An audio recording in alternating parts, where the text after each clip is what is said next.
E fuqizoj këtë dopsoj me vendimin gjykata kushtetuese, po flas politikisht. Sigurisht që nga ky akt gjykimi i gjykatës kushtetuese, e cila nuk ka bërë përjashtim edhe kësaj radhe, me akt gjykime pa dhëmb, akt gjykime jo shtërruese, cilat fatkeqësisht nuk është që e kanë krijuar presedane të mira edhe për rastet e ardhshme. Mendoj që nuk shoh ndonjë fitues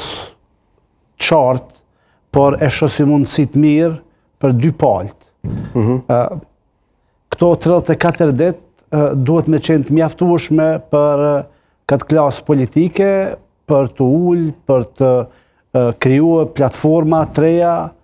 mbi të gjitha partia në pushtet,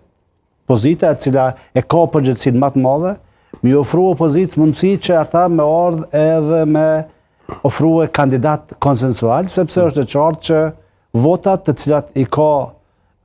lëvizja vetëvendosje nuk i mjaftojnë për zgjedhjen e kandidatëve të cilët tani më janë të nominuar. Dhe në anën tjetër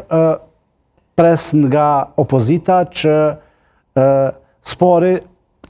ato të dakordohen mes veti me një kandidat konsensual, i cili spari do të ishte i pranueshëm për ato parti jo partijak,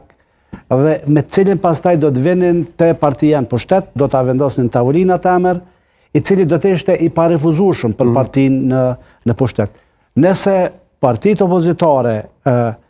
në farë mënyre vetëm refuzojnë dhe nuk kanë alternativa, atëherë ky është bllokim. Prap dhe për bllokuesit elektorati kosovar ka dhënë verdiktin